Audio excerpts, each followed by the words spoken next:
ಬಂದಿದ್ದಕ್ಕೆ. ಹೀಗೆ ಸಪೋರ್ಟ್ ಮಾಡಿ ಅಂತ ಫಸ್ಟ್ ನಾನು ಕೇಳ್ಕೊತೀನಿ. ಬಿಕಾಸ್ ಒಳ್ಳೆ ತಂಡ, ಎಲ್ಲರೂ ಒಂದು ಟೀಮ್ ಆಗಿ ವರ್ಕ್ ಮಾಡಿದ್ದಾರೆ. ಅಂದ್ರೆ ವರ್ಕ್ ಮಾಡ್ಬೇಕಾದ್ರೂ ಲೈಕ್ ಎಷ್ಟು ಸಪೋರ್ಟಿವ್ ಆಗಿದ್ರು ಅಂದ್ರೆ, ಫಸ್ಟ್ ಆಫ್ ಆಲ್ ಎಲ್ರಿಗೂ ಒಂದು ಒಳ್ಳೆ ಸೇಫ್ ಎನ್ವೈರನ್ಮೆಂಟ್ ಇತ್ತು. ತುಂಬಾ ಚೆನ್ನಾಗಿ ನೋಡ್ಕೋತಿದ್ರು. ನಾವು ಅವಾಗ ನಾನು 9th ಸ್ಟ್ಯಾಂಡರ್ಡ್ ಅಲ್ಲಿ ಇದ್ದೆ ಅವಾಗ.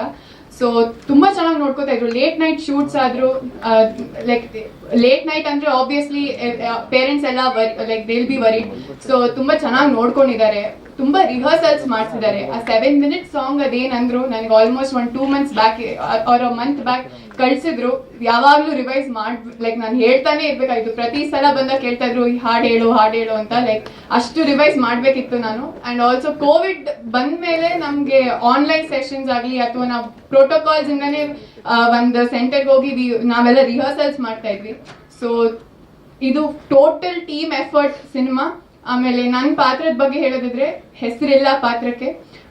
ಹೇಗೆ ಹೆಸರು ಬರುತ್ತೆ ಇವಾಗ, ಒಂದು ಪೆನ್ಸಿಲ್ ಆಗ್ಲಿ, ಅದು ಯಾವ ಕಂಪ್ನಿ ಆದ್ರೂ ಆಗ್ಲಿ, ಬೀಟ್ ಅಪ್ಸರ ಅಥವಾ ಒಂದು ಕ್ಯಾಮ್ಲಿನ್ ಅಂತ ಏನಾದ್ರು ಆದ್ರೂ ಅದ್ರ ಒಳಗಿರೋ ಲೆಡ್ ಇಂಪಾರ್ಟೆಂಟ್.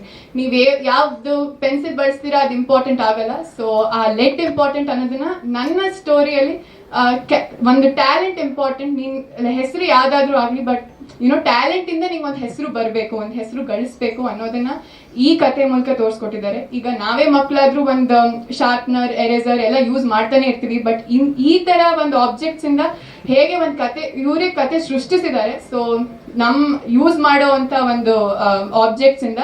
ಸೊ ಒಂದು ಒಳ್ಳೆ ಕತೆ, ದಯವಿಟ್ಟು ಸಪೋರ್ಟ್ ಮಾಡಿ ಅಂತ ಕೇಳ್ಕೊತೀನಿ. Thank you. ಇಲ್ಲ ಸರ್, ನಾನೊಂದು ಆರ್ಟ್ ಫಿಲ್ಮ್ ಮಾಡಿದ್ದೆ MD ಕೌಶಿಕ್ ಅವ್ರದ್ದು, ಮುತ್ತಿನ ಪಲ್ಲಕ್ಕಿ ಅಂತ. ಆಮೇಲೆ ಒಂದು 2 ಸೀರಿಯಲ್ಸ್ ಮಾಡಿದ್ದೀನಿ sir.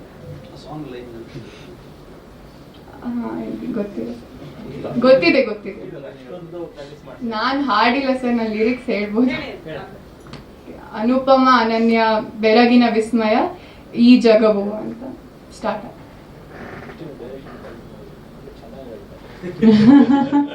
Voice strong. Thank you Manvi, all the very best, ಒಳ್ಳೇದಾಗ್ಲಿ. ಸೊ ಅನುಷ್ಕಾ.